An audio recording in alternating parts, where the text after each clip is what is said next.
Estrelas são corpos celestes gigantes feitos de gás quente, principalmente hidrogênio e hélio, que emitem luz e calor devido a reações de fusão nuclear em seus núcleos. Elas nascem em nuvens de gás e poeira chamadas nebulosas e são mantidas por sua própria gravidade. O Sol é o exemplo mais próximo de uma estrela para nós. Nesse vídeo, veremos mais sobre esses incríveis astros que embelezam o universo. O nascimento de uma estrela é um processo fascinante que ocorre em algumas etapas, geralmente em regiões do espaço conhecidas como berçários estelares. Tudo começa em imensas nuvens de gás, principalmente hidrogênio, e poeira no espaço, chamadas nebulosas, que são nuvens moleculares gigantes. Por algum tipo de perturbação, como ondas de choque de uma supernova próxima, regiões dentro da nuvem começam a se aglomerar e a gravidade puxa esse material para o centro.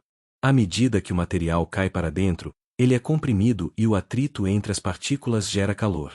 A região central, densa e muito quente, mas que ainda não é uma estrela de verdade, é chamada de protoestrela. Durante essa fase, um disco de material se forma ao redor dela, do qual planetas podem se formar mais tarde. A protoestrela continua a se contrair e a aquecer. Quando a temperatura e a densidade no núcleo atingem um ponto crítico, cerca de 10 milhões de graus Celsius, inicia-se o processo de fusão nuclear. Nesse processo, átomos de hidrogênio se fundem para formar hélio, liberando uma quantidade colossal de energia. O momento em que a fusão nuclear do hidrogênio começa é o que marca o nascimento da estrela. A energia liberada cria uma pressão para fora que equilibra a força da gravidade puxando para dentro. A estrela entra então em uma fase estável de sua vida, onde permanecerá por milhões ou bilhões de anos. A composição básica de uma estrela é dominada esmagadoramente por dois elementos leves, hidrogênio e hélio. As estrelas são essencialmente grandes esferas de plasma extremamente quentes, mantidas em equilíbrio pela sua própria gravidade. No caso de estrelas da sequência principal, como o nosso Sol, a composição média, em termos de porcentagem de massa, é aproximadamente 73% de hidrogênio, que é o principal combustível nuclear. No núcleo, ele é fundido em hélio, que compõem 25% da estrela. Outros 2% de diferentes metais pesados. Na astronomia, é comum usar o termo metal para se referir a todos os elementos químicos mais pesados do que o hélio, como oxigênio, carbono, nitrogênio, ferro, silício, etc. A presença e a quantidade desses metais são cruciais para classificar e entender a idade das estrelas. População 1 são estrelas ricas em metais, mais jovens, como o nosso Sol. Elas se formaram a partir de nuvens de gás e poeira que já haviam sido enriquecidas com elementos pesados gerados por gerações anteriores de estrelas que explodiram, supernovas. Já a população 2 são as estrelas pobres em metais, nas mais antigas.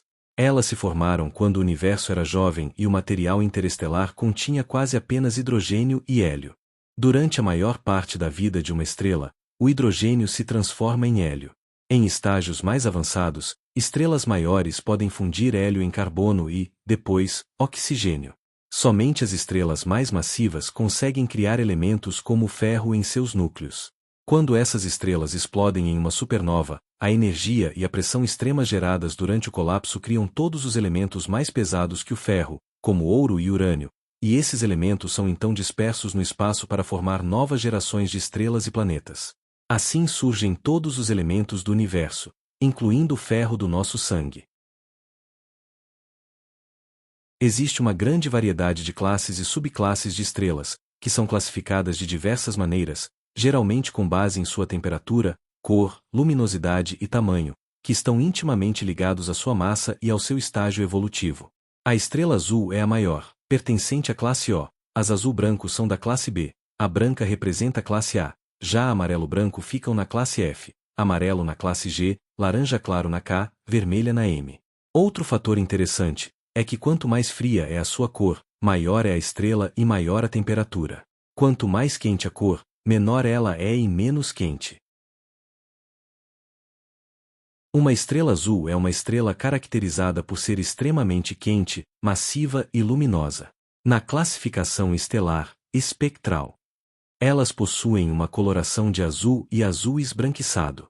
São as estrelas mais quentes do universo, com temperaturas de superfície que variam de 10.000 Kelvin a mais de 40.000 Kelvin.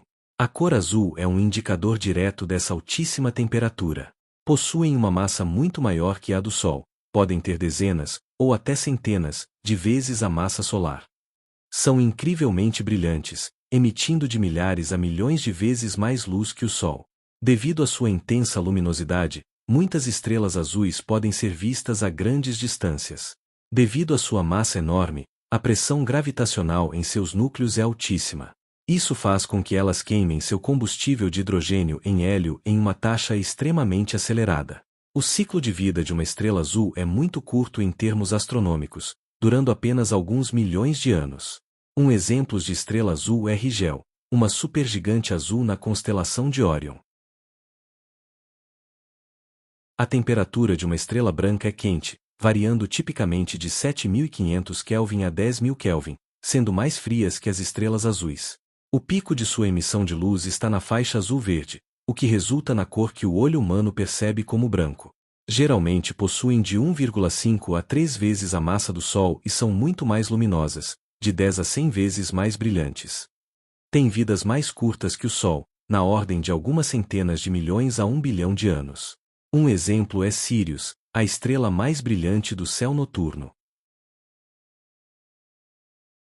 A estrela amarela é, para nós, o tipo de estrela mais importante e familiar, pois o nosso Sol se encaixa perfeitamente nesta classificação. Elas são também chamadas de anã amarela. Elas são quentes, mas de forma moderada, variando tipicamente de 5.000 Kelvin a 6.000 Kelvin. O pico de sua emissão de luz é na faixa verde-azul, mas a cor que percebemos é o amarelo, devido à absorção atmosférica da Terra, o que filtra o azul e o verde, ou simplesmente o branco quente característico. Essas estrelas são de massa média. Possuem tipicamente de 0,8 a 1,2 vezes a massa do Sol e um tamanho similar. Têm um ciclo de vida longo e estável. Estrelas de classe G, como o Sol, vivem cerca de 10 bilhões de anos. As estrelas laranjas têm temperaturas mais baixas e são menos massivas que o nosso Sol. A temperatura de superfície é relativamente baixa, variando de 3.900 Kelvin a 5.200 Kelvin. Possuem de 0,5 a 0,8 vezes a massa do Sol e são menos luminosas. Devido à sua taxa de consumo de combustível lenta e eficiente, elas têm uma vida útil extremamente longa, podendo durar de 15 a 70 bilhões de anos. Todas as estrelas vermelhas pertencem à classe mais fria. As anãs vermelhas são as estrelas mais comuns do universo, mas são difíceis de ver a olho nu devido à sua baixa luminosidade. As mais frias da sequência principal, com temperaturas abaixo de 3.700 Kelvin.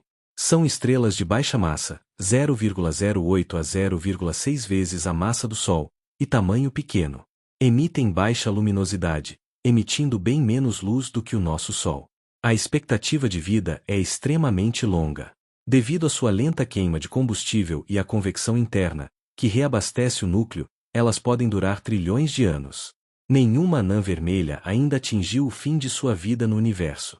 A próxima Centauri, a estrela mais próxima de nós, depois do Sol, é uma anã vermelha. O destino final de uma estrela é determinado quase inteiramente pela sua massa inicial. Quando uma estrela morre, significa que ela esgotou o combustível nuclear em seu núcleo, principalmente o hidrogênio, e não consegue mais sustentar o equilíbrio entre a força gravitacional, que tende a colapsar a estrela, e a pressão gerada pela fusão nuclear, que a mantém expandida. O resultado desse colapso pode seguir 3 caminhos principais, variando conforme sua massa e temperatura. Esse caminho é seguido pelas estrelas gigantes. Elas queimam seu combustível muito mais rápido. Após esgotar o hidrogênio, elas continuam a fundir elementos cada vez mais pesados em camadas, como em uma casca de cebola hélio em carbono, carbono em neon, e assim por diante. O processo de fusão termina quando o núcleo acumula ferro. A fusão do ferro não libera energia, pelo contrário, consome energia. Sem nenhuma fonte de pressão para se opor à gravidade, o núcleo colapsa em uma fração de segundo. O núcleo se comprime a densidades incríveis e ricocheteia, liberando uma onda de choque que destrói violentamente o restante da estrela em uma explosão espetacular chamada supernova. Essa explosão é responsável por criar e dispersar elementos mais pesados que o ferro, como ouro e urânio, por toda a galáxia. Os resquícios finais dessa estrela pode tomar dois caminhos. 1. Estrela de nêutrons, em que os remanescentes mais densos que não são buracos negros. Tão densa que uma colher de chá pesaria cerca de 1 bilhão de toneladas.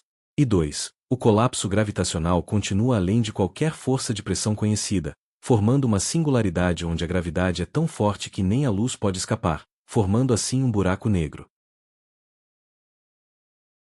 Estrelas de massa média, como o nosso Sol.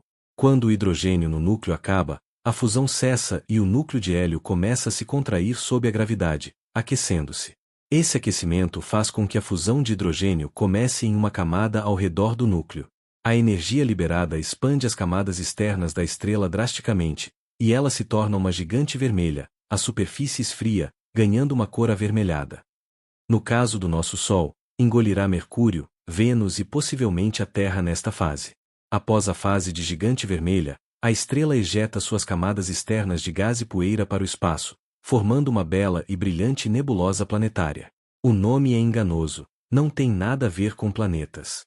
O que resta no centro é o núcleo quente e denso da estrela, composto principalmente de carbono e oxigênio, os restos da queima de hélio. Esta é o anã branca. A anã branca não realiza mais fusão nuclear. Sua contração é impedida pela pressão de degenerescência dos elétrons, um fenômeno quântico que impede que os elétrons ocupem o mesmo espaço. Com o tempo, a anã branca irá esfriar lentamente, tornando-se uma anã negra, um objeto frio e escuro. Esse caminho é tomado pelas estrelas menores em massa, geralmente as vermelhas. Ao contrário do Sol, elas são totalmente convectivas, o que significa que o hélio produzido pela fusão é continuamente misturado com o hidrogênio da superfície. Quando todo o hidrogênio da estrela for esgotado, a estrela não se expandirá em uma gigante vermelha.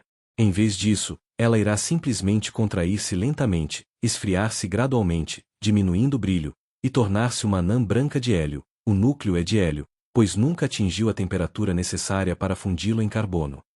Após esse processo, ela irá se tornar uma anã marrom. Estão abaixo do limite mínimo para ser uma estrela. Elas não são, tecnicamente, estrelas, pois não conseguem iniciar a fusão nuclear estável de hidrogênio em seus núcleos. Elas só conseguem queimar o deutério, um isótopo de hidrogênio, por um breve período de tempo. Como não possuem uma fonte de energia nuclear sustentável, a morte de uma anã marrom é a mais simples de todas, contração constante sob sua própria gravidade. Resfriamento lento ao longo de bilhões de anos. Elas se tornam corpos celestes cada vez mais frios e escuros, semelhantes a planetas gigantes, diminuindo seu brilho até se tornarem praticamente invisíveis. O tempo de vida de uma anã vermelha excede a idade atual do universo, de 13,8 bilhões de anos. Portanto, nenhuma anã vermelha existente atingiu este estágio final ainda.